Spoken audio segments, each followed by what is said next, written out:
बिस्मिल्लाहिर्रहमानिर्रहीम।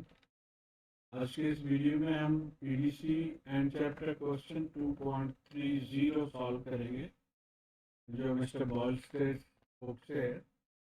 और ये थोड़ा सा डिफ़िकल्ट क्वेश्चन है। मैंने पहले भी इसको सॉल्व किया हुआ है, लेकिन एक आध स्टूडेंट्स को इसको समझने में डिफ़िकल्टी हो रही, तो मैं कोशिश कर रहा हूँ कि इसको दोबारा आपको रिपीट करूँ और आई होप कि आपको समझ आएगी। तो ये क्वेश्चन है, और ये जब यहाँ पे स्टार मार्क दिया होता है इसका मतलब है ये मुश्किल क्वेश्चन है। इस क्वेश्चन में दो चीज़ें मालूम करनी है। एक तो स्केच V0 यानी आउटपुट V0 जो यहाँ पे आउटपुट है वो स्केच करना है, और determine the DC voltage available, तो जो यहाँ पे डीसी वोल्टेज है वो भी पता करना है। तो सबसे पहले तो मैं एक आध इसमें चेंजेस करूँगा। मुझे ऑल्टरनेटिव इनपुट साइन के साथ यहाँ पे ये जो प्लस माइनस लिखते हैं ये मुझे नहीं पसंद है, मुझे इसकी समझ नहीं है।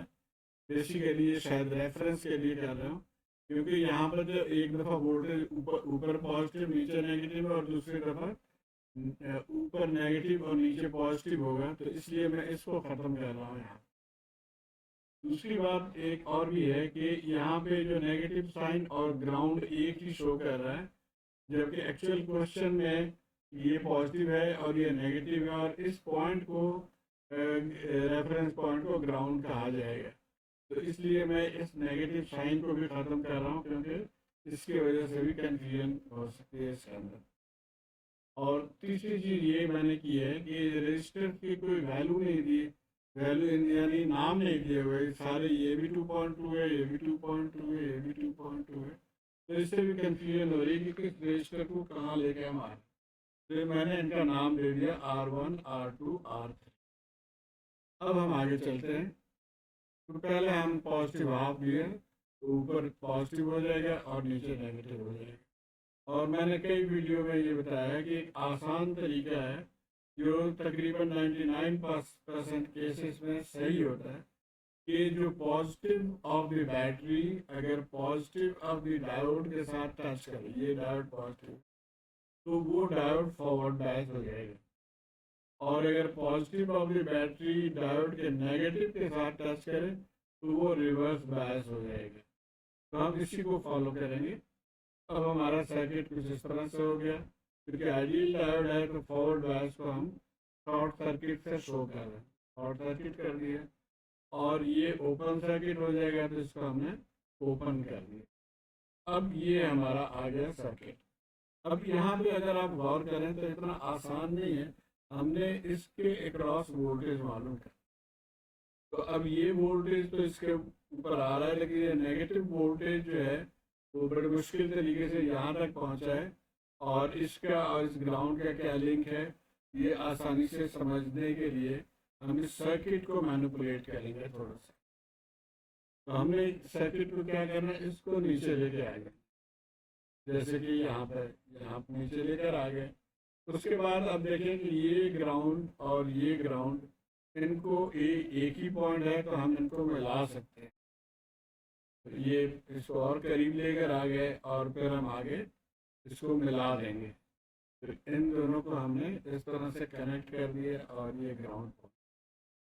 अब इस सर्किट को अगर थोड़ा सा हम रीअरेंज करें तो हमें इसकी समझ में आ जाएगी कैसे इसको सॉल्व करें। और वो रीअरेंज कुछ इस तरह से है कि देखिए पॉजिटिव और नेगेटिव के दरमियान ये R2 आ गया, हमने पॉजिटिव और नेगेटिव के दरमियान R2 डाला, और दूसरे पॉजिटिव और नेगेटिव के दरमियान ये दोनों रेजिस्टेंस आ रहे हैं R3 और R1। तो R3 और R1 हमने लिख लिया, और ये इस पॉइंट को हमने ग्राउंड।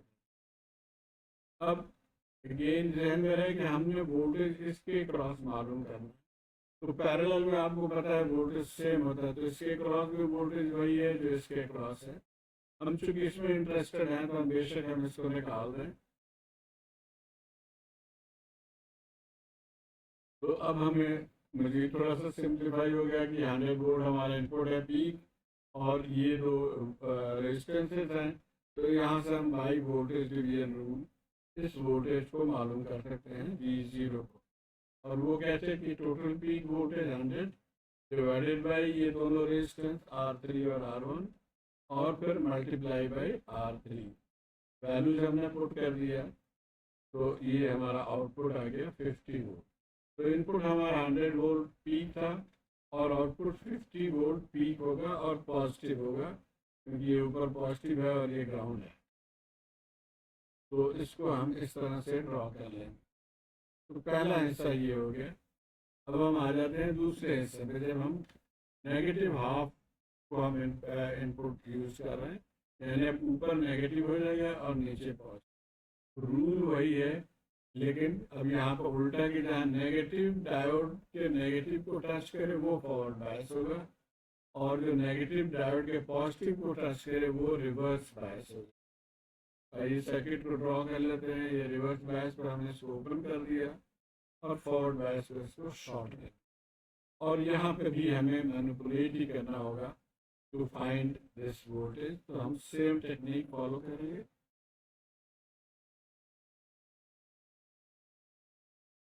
अब यहाँ देखिए, हमने ये पॉजिटिव इसके साथ हम मिला सकते हैं और ये ग्राउंड के साथ आ गया। उसके बाद ये R1 आ गया। R1 और R2 के दरमियान पॉजिटिव लाइन है, ये पॉजिटिव लाइन हो गया। और फिर ये यहाँ से हम जा रहे हैं R2 और फिर R3, R2 और हमने ये वोल्टेज मालूम करना है V0। तो मजीद हम थोड़ा सिंप्लीफाई कर लेते हैं। अब इस पॉजिटिव को अगर हम रेफरेंस ले लेते हैं, ऊपर ले जाते हैं, देखिए पॉजिटिव से ये ग्राउंड आ गया R1, ये R1 आ गया ग्राउंड, और फिर पॉजिटिव से ये दो रेजिस्टेंस और फिर ग्राउंड, तो ये दो रेजिस्टेंस R2 और R3 और फिर ग्राउंड। वोल्टेज अब हमने R3 के क्रॉस मालूम करना है V0। तो अब आसान हो गया। अब यहाँ पे भी वही टेक्निक कि हमें इसमें इंटरेस्टेड हैं तो हमें फिर इसको लिखने की ज़रूरत नहीं है, क्योंकि 100 वोल्ट यहाँ पे भी अप्लाई हो रहा है और 100 वोल्ट यहाँ पे भी अप्लाई हो रहा है पैरेलल लाइन में। तो यहाँ हम वोल्टेज में रूल लगा लेंगे, 100 volt divided by R2 R3 multiplied by R3, values put कर दिया और ये हमारा 50 वोल्ट आउटपुट आ गया। पॉजिटिव 50 वोल्ट, ये पॉजिटिव क्यों कि अभी हम इस रेफरेंस से चल रहे हैं। करंट जहाँ पर टच करे वो पॉजिटिव होता है, तो ये ऊपर पॉजिटिव ये नेगेटिव, फिर यहाँ पर पॉजिटिव ये नेगेटिव, इसीलिए ये वोल्टेज जो है ये पॉजिटिव होगा with respect to ground 50 volt. अब टोटल हमने मालूम करना है, पहले तो टोटल स्केच करना है V0। दोनों हमने अलग अलग तो मालूम कर लिया था, अब इन दोनों को ऐड कर देंगे तो ये हमारा टोटल आउटपुट आ गया इस शेप में, जो कि फुल वेव रेक्टिफायर को जाहिर करता है। उसके बाद अभी DC वोल्टेज मालूम करना है। तो फुल वेव रेक्टिफायर के DC फार्मूला ये है 0.37 into Vmax। हमारे यहाँ Vmax 50 है आउटपुट के, तो हम 50 पुट कर देंगे और ये DC वोल्ट हमारा आ जाएगा 31.8। तो उम्मीद है आप इसको फॉलो कर पाए होंगे। कमेंट से ज़रूर आगाह करें।